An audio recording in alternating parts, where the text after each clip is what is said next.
નમસ્કાર વિદ્યાર્થી મિત્રો, આજે ધોરણ 6 વિષય વિજ્ઞાન ચેપ્ટર નંબર 7 ગતિ અને અંતરનું માપન તેની સ્વાધ્યાય પોથીમાં પૂર્તિ કરીશું. પહેલા પ્રશ્ન 1 છે વિકલ્પો. સાચો વિકલ્પ પસંદ કરી અને ચોરસ બોક્સમાં લખવાનો. એમાં પહેલું, સૌ પ્રથમ કયા પ્રકારનું રેલવે એન્જિન શોધાયું હતું? એનો જવાબ છે સ્ટીમ એન્જિન. બીજો, નીચેના પૈકી કઈ 20મી સદીની શોધ નથી? એનો જવાબ છે માલગાડી. નીચેનામાંથી લંબાઈનો કયો એકમ સૌથી મોટો છે? કિલોમીટર. સેન્ટીમીટર કરતાં નાનો એકમ કયો છે? મિલીમીટર. લંબાઈ માપવા માટેનું પ્રમાણભૂત સાધન કયું છે? Metre scale. ત્યાર પછી, કોઈ પણ બે શહેરો વચ્ચેનું અંતર માપવા માટેનો વ્યવહારિક એકમ કયો છે? એનો જવાબ છે કિલોમીટર. દરજી તમારા કપડાનું માપ લેવા શાનો ઉપયોગ કરે છે? કપડાની માપપટ્ટી. ઝાડ પરથી ફળનું પડવું એ કયા પ્રકારની ગતિ છે? સુરેખ ગતિ. પંખાના પાંખિયાની ગતિ કયા પ્રકારની છે? વર્તુળાકાર ગતિ. શાની શોધ થવાથી ચંદ્ર અને મંગળ પર જવું શક્ય બન્યું? અવકાશયાન. 11મો, સુપરસોનિક વિમાન એટલે શું? તો એનો જવાબ છે અવાજની ઝડપ કરતાં વધુ ઝડપે ઉડતું વિમાન. ત્યાર પછી ખાલી જગ્યાઓ આપેલી છે. ખાલી જગ્યાની શોધ બાદ વાહન વ્યવહારના સાધનોમાં ક્રાંતિ આવી તો પૈડાની શોધ પછી. એક જ પાટા પર ચાલતી ટ્રેનને ખાલી જગ્યા કહે છે તો મોનોરેલ કહેવાય. ત્યાર પછી 3, લંબાઈ માપવા માટેનો એસઆઈ એકમ ખાલી જગ્યા છે તો એમાં આવશે મીટર. 1 મીટર બરાબર 1000 મિલીમીટર. ત્યાર પછી આગળ 5 નંબરની ખાલી જગ્યા જોઈએ. એમાં 5મું લખ્યું છે અમદાવાદથી મુંબઈ વચ્ચેનું અંતર ખાલી જગ્યા એકમમાં દર્શાવાય તો કિલોમીટરમાં દર્શાવાય. ત્યાર પછી 6, ટેબલ પરના કાચની જાડાઈ ખાલી જગ્યા એકમમાં દર્શાવાય તો મિલીમીટરમાં. તમારા વર્ગના ઓરડાની લંબાઈ મીટર એકમમાં દર્શાવાય. ત્યાર પછી 8મું, સિતારના તારની ગતિ આવર્ત ગતિ છે. 9મું, 1 મીટર બરાબર 100 સેન્ટીમીટર છે. 5 કિલોમીટર બરાબર 5000 મીટર છે. હિંચકા પર કોઈ બાળકની ગતિ આવર્ત ગતિ હોય છે. 12મું, કોઈ સિલાઈ મશીનમાં સોયની ગતિ આવર્ત ગતિ હોય છે. 13, કોઈ સાયકલના પૈડાની ગતિ વર્તુળાકાર ગતિ હોય છે. ત્યાર પછી નીચેના પ્રશ્નના માત્ર ઉત્તર લખો. જેમાં પહેલું છે જળમાર્ગમાં ઉપયોગી પ્રાચીન સમયનું વાહન વ્યવહારનું સાધન કયું? તો હોડી. બીજું, હવાઈ મુસાફરી માટેનું અગત્યનું વાહન વ્યવહારનું સાધન કયું? વિમાન. ત્રીજું, અવાજની ઝડપ કરતાં વધુ ઝડપે ઉડતા વિમાનોને શું કહે છે? તો સુપરસોનિક વિમાનો. 7450 મીટરને કિલોમીટરમાં દર્શાવો તો 7.450 કિલોમીટર. સ્કૂટરના પૈડાની ગતિ કયા પ્રકારની ગતિ છે? વર્તુળાકાર ગતિ. 6, ચકડોળમાં બેઠેલો છોકરો કયા પ્રકારની ગતિ કરે છે? તો વર્તુળાકાર ગતિ. આગળ, માપપટ્ટીની જાડાઈ કયા એકમમાં મપાય છે? મિલીમીટરમાં. 1 કિલોમીટર બરાબર કેટલા મીટર થાય? 1000 મીટર. 9મો, 2.5 મીટરના સેન્ટીમીટર કેટલા થાય? 250 સેન્ટીમીટર. 1.65 મીટરના સેન્ટીમીટર કેટલા થાય? તો 165 સેન્ટીમીટર. ત્યાર પછી આવશે પ્રશ્ન 4 ખરા ખોટા, જેમાં ખરું અને ખોટું જ કરવાનું છે બોક્સમાં. એમાં પહેલો, લંબાઈનો એસઆઈ એકમ કિલોમીટર છે. ખોટું. બીજું, ઉડતું પતંગિયું સુરેખ ગતિ કરે છે. ખોટું. ત્રીજું, ઘડિયાળના લોલકની ગતિ આવર્ત ગતિ હોય છે. સાચું.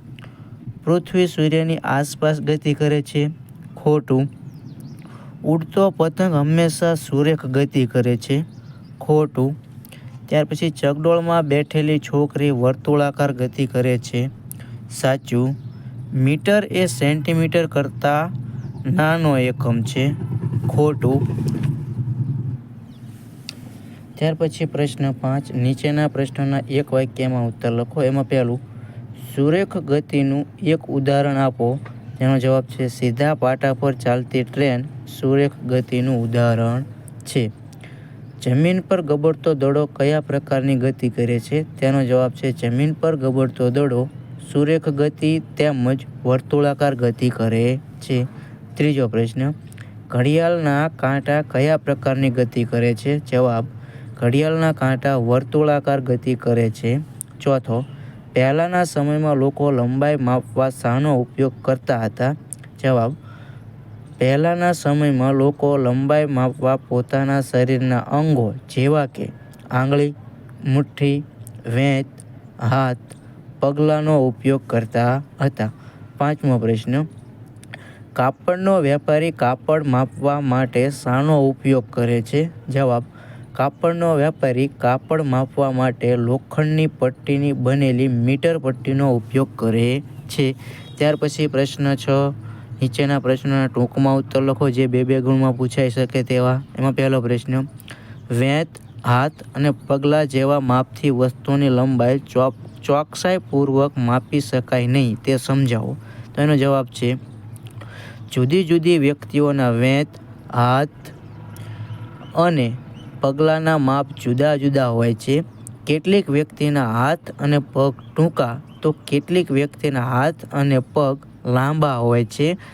આથી તેમની વેંતથી, હાથથી કે પગલાંથી માપેલી લંબાઈ જુદી જુદી હોય છે. તેથી વસ્તુની લંબાઈ ચોકસાઈપૂર્વક માપી શકાય નહીં. બીજો પ્રશ્ન, લંબાઈના માપનો સર્વસામાન્ય એકમ શા માટે જરૂરી બન્યો? એનો જવાબ છે પહેલાંના સમયમાં લોકો લંબાઈનું માપ લેવા માટે આંગળ, વેંત, હાથ કે ડગલાનો ઉપયોગ કરતા હતા. જુદા જુદા માણસોની આંગળીની જાડાઈ, વેંતની લંબાઈ, હાથની લંબાઈ અને ડગલાની લંબાઈ એક સરખી હોતી નથી. આથી જુદા જુદા માણસો એક જ વસ્તુની લંબાઈ માપે તો એક સરખી ન આવે. જો માપનનું સાધન અને એકમ નિશ્ચિત હોય તો એક વસ્તુની લંબાઈ કોઈ પણ વ્યક્તિ માપે તો પણ તેનું માપ એક સરખું જ મળે. આથી લંબાઈના માપનો સર્વસામાન્ય એકમ જરૂરી બન્યો. ત્યાર પછી આગળનો પ્રશ્ન, તમારી માપપટ્ટી એક અંક પહેલાંના છેડા આગળથી તૂટેલી હોય તો તે માપપટ્ટી વડે તમે પેન્સિલ લંબાઈ કેવી રીતે માપી શકશો? માપપટ્ટી તૂટી જાય એની લંબાઈ માપવાની. તો એના માટેનો જવાબ છે એમાં પહેલો પોઈન્ટ, માપપટ્ટી 0 અંક પાસેથી તૂટેલી હોય તો તેની મદદથી પેન્સિલની લંબાઈ માપતી વખતે પેન્સિલનો એક છેડો એક અંક પર મૂકીશું. બીજો પોઈન્ટ, તેનો બીજો છેડો માપપટ્ટીના જે અંક પાસે આવે તે અંક નોંધીશું. ત્યાર પછી આગળ ત્રીજો, નોંધેલા અંકમાંથી એક બાદ કરી પેન્સિલની લંબાઈનું માપ નક્કી કરીશું. ત્યાર પછી આગળ ચોથો પ્રશ્ન પૂછ્યો છે, લંબાઈના એકમો કયા કયા છે તેમની વચ્ચેનો સંબંધ જણાવો. તેના જવાબ પ્રશ્ન અને જવાબમાં જોઈએ. જવાબ આપશે લંબાઈ માપવાનો પ્રમાણભૂત એકમ મીટર છે. લંબાઈના મીટરથી નાના એકમો સેન્ટીમીટર જેને ટૂંકમાં સેમી લખાય અને મિલીમીટર જેને ટૂંકમાં મીમી છે. લંબાઈનો મોટો એકમ કિલોમીટર જેને કિમી વંચાય. લંબાઈના એકમો વચ્ચેનો સંબંધ નીચે મુજબનો છે. 1 સેન્ટીમીટર બરાબર 10 મિલીમીટર, 1 મીટર બરાબર 100 સેન્ટીમીટર અથવા તો 1000 મિલીમીટર થાય. 1 કિલોમીટર બરાબર 1000 મીટર, 1,00,000 સેન્ટીમીટર.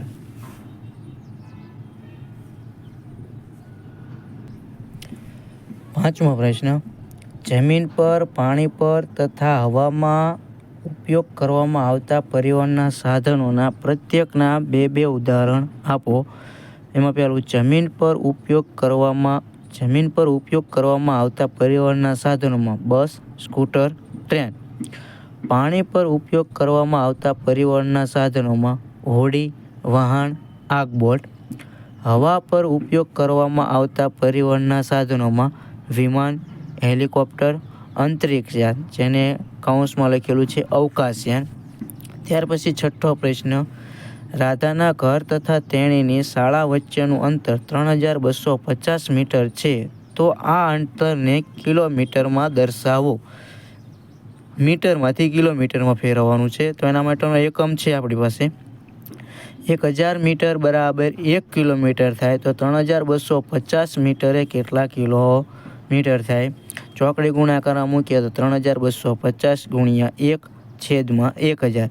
શૂન્ય શૂન્ય ઉડાડી દઈએ, આ એક શૂન્ય, આ એક શૂન્ય, અથવા ઉડાડો કે ન ઉડાડો ચાલશે. પછી પોઈન્ટ મૂકી દો એટલે 3.250 અથવા 3.25 કિમી. ત્યાર પછી સાતમો પ્રશ્ન, કોઈ ગતિમાન સાયકલના પૈડા તથા સીલિંગ પંખાના પાંખિયાની ગતિમાં જોવા મળતી સમાનતા તથા વિભિન્નતા લખો. બંનેમાં શું સરખું છે અને શું અલગ છે તે લખવાનું છે. તો એમાં પહેલાં આપણે સમાનતા લખીશું. ગતિમાન સાયકલના પૈડાની ગતિ અને સીલિંગ પંખાના પાંખિયાની ગતિ બંને વર્તુળાકાર ગતિ છે અને તેઓ ધરી પર ફરે છે. એમાં ભિન્નતા શું આપેલી છે? તો સાયકલનું પૈડું જમીન પર અડકેલું છે, તેથી સાયકલનું પૈડું ફરવાથી સાયકલ જમીન પર આગળ વધે છે. જ્યારે સીલિંગ પંખાના પાંખિયા હવામાં છે, તેથી પાંખિયા હવામાં ફરતા રહે છે અને સાયકલના પૈડાની જેમ આગળ વધતા નથી. ત્યાર પછી આગળ આઠમો પ્રશ્ન, આવર્ત ગતિના અને વર્તુળાકાર ગતિના બે ઉદાહરણ આપો. એમાં આવર્ત ગતિના ઉદાહરણમાં ઘડિયાળના લોલકની ગતિ, હિંચકાની ગતિ.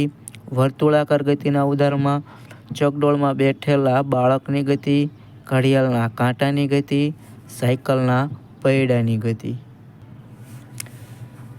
પ્રશ્ન 7, નીચેનાનું સુરેખ ગતિ, વર્તુળાકાર ગતિ અને આવર્ત ગતિમાં વર્ગીકરણ કરો.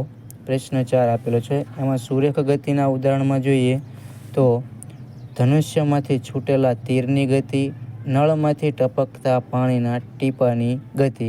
વર્તુળાકાર ગતિમાં આવશે ચકડોળમાં બેઠેલા બાળકની ગતિ, ઘડિયાળના કાંટાની ગતિ, સાયકલના પૈડાની ગતિ.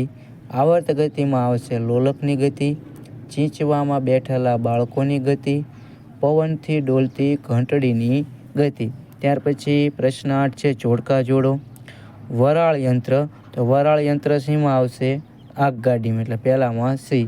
સ્વચાલિત વાહન, સ્વચાલિત વાહનમાં આવશે બસ. જળમાર્ગ, જળમાર્ગમાં આવશે હોડી.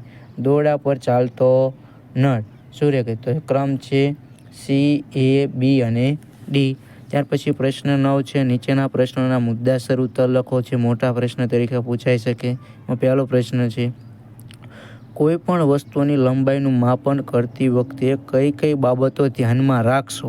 એમાં પહેલું, ફૂટપટ્ટીથી વસ્તુની, એટલે કે અહીં પેન્સિલ આપણે લીધેલી છે, ફૂટપટ્ટીથી વસ્તુની લંબાઈ માપતી વખતે નીચેની બાબતો ધ્યાનમાં રાખીશું. એમાં પહેલો પોઈન્ટ, વસ્તુનો એક છેડો ફૂટપટ્ટીના શૂન્ય અંક સામે રહે તેમ ચોકસાઈથી વસ્તુને ગોઠવીશું. વસ્તુ ફૂટપટ્ટીને અડીને સમાંતર રહે તેમ રાખીશું. બીજો પોઈન્ટ, વસ્તુનો બીજો છેડો ફૂટપટ્ટીના કયા અંક સામે છે તે જોતી વખતે આપણી આંખ વસ્તુનો બીજો છેડો અને ફૂટપટ્ટીને લંબ રહે તે ધ્યાનમાં રાખીશું. ત્રીજો પોઈન્ટ, કેટલીક ફૂટપટ્ટીના 0 અંક તરફનો છેડો તૂટેલો હોય છે. આવી સ્થિતિમાં ફૂટપટ્ટીનો બીજો કોઈ પૂર્ણાંક અંક જેમ કે 1 સેમી ઉપયોગમાં લઈ શકાય. આ માટે પેન્સિલના એક છેડાને ફૂટપટ્ટીના 1.0 સેમી અંક પર મૂકી પેન્સિલના બીજા છેડાને અવલોકનમાંથી 1 અંક બાદ કરી પેન્સિલની લંબાઈ નક્કી કરવી. ત્યાર પછી આગળ બીજો પ્રશ્ન છે, ગતિના પ્રકાર ઉદાહરણ આપી સમજાવો. ગતિના પ્રકાર નીચે મુજબના છે. એમાં પહેલું સુરેખ ગતિ, તેમાં પદાર્થનો ગતિ માર્ગ સીધી રેખામાં હોય છે. બંદૂકમાંથી છૂટેલી ગોળીની ગતિ સુરેખ ગતિ છે. બીજી વક્ર ગતિ, તેમાં પદાર્થનો ગતિ માર્ગ વક્ર રેખા હોય છે. કીડીની ગતિ, ઉડતા મચ્છરની ગતિ વક્ર ગતિ છે. વર્તુળાકાર ગતિ, દોરી વડે બાંધેલ પથ્થરને હાથ વડે ગોળ ગોળ ફેરવતા તે વર્તુળાકાર ગતિ કરે છે. વીજળીના પંખાના પાંખિયાની ગતિ વર્તુળાકાર ગતિ છે. ત્યાર પછી આગળ 4 આવર્ત ગતિ. વસ્તુ એક નિશ્ચિત સમય અંતરાલ પછી પોતાની ગતિનું પુનરાવર્તન કરે તો તેને આવર્ત ગતિ કહે છે. લોલકની ગતિ આવર્ત ગતિ છે. ત્યાર પછી ત્રીજો પ્રશ્ન, વક્ર રેખાની લંબાઈ માપવાની રીતનું વર્ણન કરો. તો એમાં આપણે પહેલાં સાધનોમાં લઈશું. આપેલ વક્ર રેખા AB, દોરી, મીટર પટ્ટી, આટલા સાધનો જરૂર પડશે. હવે એની પદ્ધતિ, માપવાની પદ્ધતિ જોઈએ તો પહેલો પોઈન્ટ, આપેલ વક્રરેખા ABની લંબાઈ માપવા માટે કોઈ દોરીનો ઉપયોગ કરો. બીજો, દોરીના એક છેડા પર ગાંઠ બનાવો. ત્રીજો, આ ગાંઠને બિંદુ A પર રાખો. ચોથો, હવે દોરીને તમારી આંગળી તથા અંગૂઠાની મદદથી ખેંચાયેલી રાખો અને ત્યાંના નાના ભાગને રેખા અનુસાર રાખીને માપો. પાંચમો, આ બિંદુ પર તમારા એક હાથથી દોરીને પકડો. છઠ્ઠો, તમારા બીજા હાથથી દોરીના થોડા ભાગને વક્ર રેખા અનુસાર ફેલાવો. સાતમું, આ પ્રક્રિયાને પુનરાવર્તિત કરીને વક્ર રેખાના બિંદુ B સુધી પહોંચો. આઠમું, દોરીનો જે ભાગ બિંદુ B પર છે તેને નિશાનીથી અંકિત કરો. નવમું, હવે આ દોરીને મીટર પટ્ટી પર મૂકો. 10મો, દોરીની શરૂઆતની ગાંઠ તથા તેના બીજા છેડા પર નોંધેલી નિશાનીની વચ્ચેની લંબાઈ માપો. આ માપ વક્રરેખા ABની લંબાઈ છે. ત્યાર પછી આગળ પ્રવૃત્તિમાં, જેમાં પહેલું, વેંતને એકમ ગણી વર્ગના ટેબલની લંબાઈ માપવી. સાધન સામગ્રીમાં બધું આપણી પાસે હાજર હોય તો એની પદ્ધતિ. 1, તમારે તથા તમારા 2 મિત્રોએ દરેકને વેંતનો એકમ ગણવાનો છે.